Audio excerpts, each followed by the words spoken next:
Hey everyone, welcome back. This is a November garden update. I'm going to show you the two most important things I planted in November, garlic and tulips. Soil temperatures have dropped below 50 degrees consistently. This is the time to get your garlic in the ground. Your first step is to clear the area where you're planting your garlic. Garlic loves loose, well-draining soil. Amend the soil with some compost and worm castings. Also apply some bone meal, which will help with root development. Break up your bulbs into individual cloves. Each clove will become a brand new garlic bulb. Dispose of anything that is broken or rotted. The flat side of the garlic is where the roots come from. That should be planted down, and the pointy tip should always be pointed up. Garlic should be planted about 4 inches deep and 6 inches apart. Each clove needs enough space to form a large garlic bulb. The closer they are, the smaller they'll be.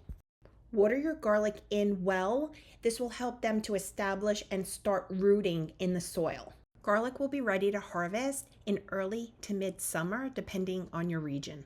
Finally, top your garlic with some mulch. I use straw, but you can also use leaf mulch.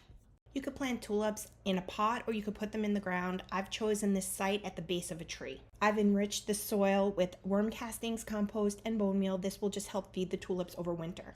The tulip bulb may or may not have roots attached. Whether it does or not, you always want to plant the pointy side up and the flat side down.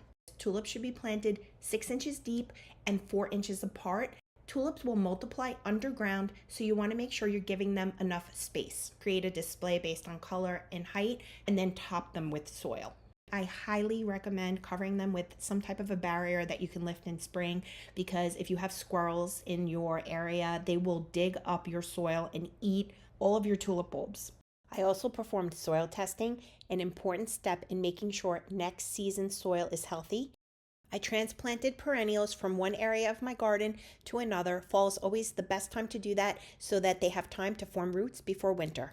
And I collected the fallen leaves, which will make an excellent mulch for my garden for both the flowers and the vegetables I plant next season.